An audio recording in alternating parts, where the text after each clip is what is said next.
Hello everyone. তো অনেক দিন পর তোমাদের সাথে একটি ব্লগ নিয়ে চলে আসলাম। তো অনেক দিন পর তোমাদের সাথে আবারও চলে আসছি। তো সেই দিন ছিল অনেক দিন আগের ব্লগ।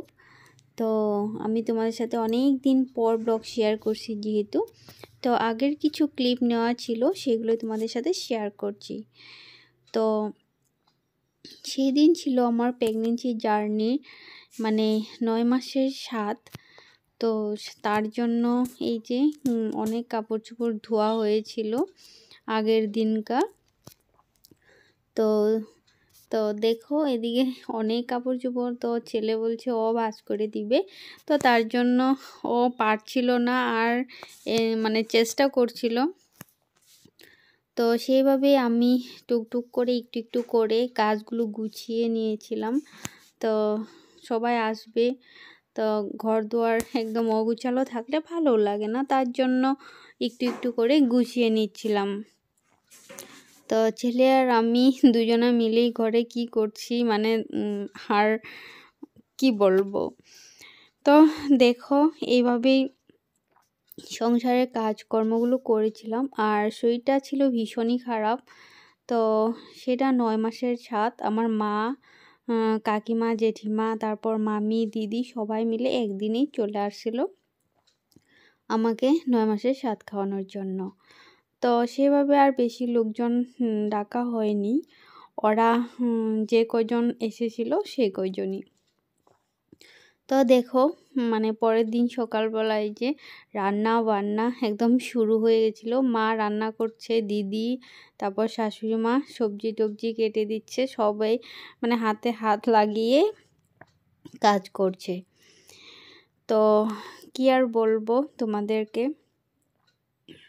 এদিকে দেখো সবাই বোন আসছিল, মামার মেয়ে আর মাসির মেয়ে।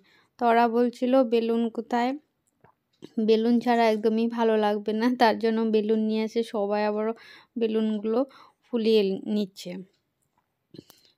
আর এত গরম ছিল, সেটা ছিল জুন মাস। তো একবার ভাবতে পারছো কবেরকার ভিডিও এসব, তোমাদের সাথে কত পরে শেয়ার করছি। তো দেখো এত গরমে ফ্রিজ থেকে কে যে কি বের করে নিয়েছে, ফ্রিজটা হা করে আছে। এই যে আমার কাকিমা, তো সবাই এসেছে। আর এদিকে দেখো এত গরমে বেলুনগুলো এখানে রাখা হয়েছে আর ধূপ ধাপ করে ফেটেই যাচ্ছে। তো সব কিছু রান্না বান্না হয়ে গেল। এদিকে দেখো আমাকে সব কিছু গুছিয়ে দিচ্ছে। গরমের জন্য খুবই শরীরটা খারাপ লাগছিল। তো এবার চলে আসছে এক এক করে আশীর্বাদের পালা, সবাই এক এক করে আশীর্বাদ করবে। তো লোকজন বলে নাকি সেকেন্ড বেবি হওয়ার সময় এইসব স্বাদের নিয়ম করতে নেই। তো আমি এসব মানি না। সেকেন্ড হোক বা প্রথম হলেই করতে হবে তা তো কোনো কথা নেই। তো আমার কাছে সেকেন্ড বেবিও যা, ফার্স্ট বেবিও তাই। তো এক এক করে দেখো এই যে কাকিমা আশীর্বাদ করে নিল। তো একটু স্পেশাল করার জন্য দিনটাকে এই আরও। তো কি আর করব, গরমের জন্য শাড়ি তো পরতেই পারছিলাম না, তবুও মা এনেছিল একটা নতুন শাড়ি, এটাই পরে নিলাম। তো মা আমাকে জিজ্ঞাসা করছিল কি শাড়ি নিব। আমি বলছিলাম একদম হালকার মধ্যে নিয়ে আসবা, আর যাতে ওটা পিঙ্ক কালার হয়। তো মা অনেক খুঁজে এই যে একটা পিঙ্ক কালারের খুব হালকা পাতলা শাড়ি নিয়ে এসেছিল। তো জানি না আমারও কেন মনে টানছিল এত পিঙ্ক কালার পরতে, জানি মনে মনে ভাবছিলাম আমার একটা মেয়ে হবে।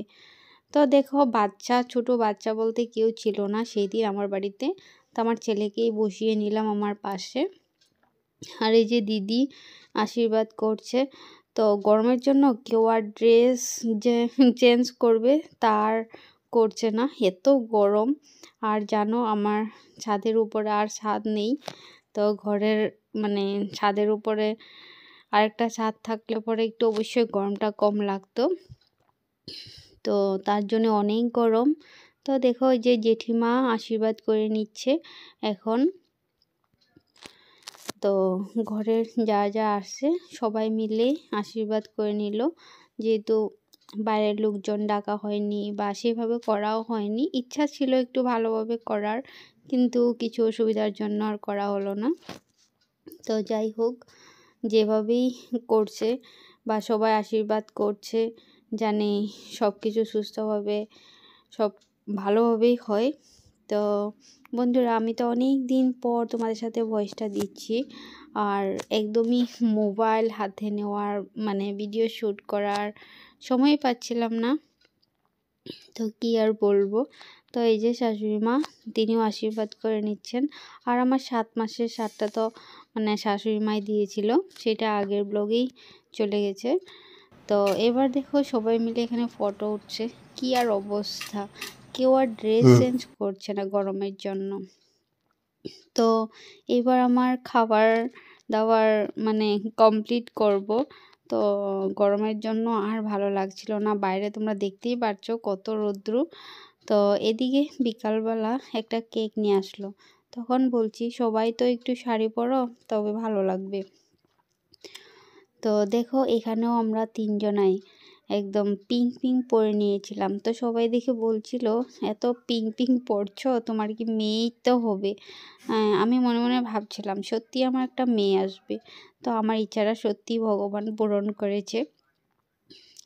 তো পরে তোমাদের সাথে নেক্সট যখন ভিডিও শেয়ার করব, সত্যি আমার বেবি সব কিছু শেয়ার করব। তো সেভাবে ভিডিও আমি করতেও পারিনি। তো দেখো সবাই মিলে মনের ইচ্ছা মতন সবাইকে নিয়ে ফটো উঠিয়ে নিচ্ছিলাম। তো এই মুহূর্তগুলো যাতে আমাদের মাঝে সবার মাঝে থাকে, সবার সাথে ফটোগুলোই তো স্মৃতি হয়ে থাকবে, তার জন্যই। তো এই যে বোন, ও তো 1 নম্বর মডেলিং। তো ও সাজগোজ করেছে মাত্র ভিডিও শ্যুট করার জন্যই, ও তার জন্যই বেশি করে সেজে নিয়েছে। তো যাই হোক দেখো, মানে কেক কাটা হলো, তারপর ফটোও উঠানো হলো। তো এই যে আমার 9 মাসের স্বাদের দিনটা তোমার সাথে কিছু ভিডিও কিছু ফটো দিয়েই শেয়ার করলাম। তো সেই মুহূর্তগুলো সব কিছু ভিডিও করা ছিল না। তো আজকের ভিডিওটা এখানেই শেষ করছি, পরের নেক্সট ব্লগে দেখা হবে তোমাদের সাথে আবার।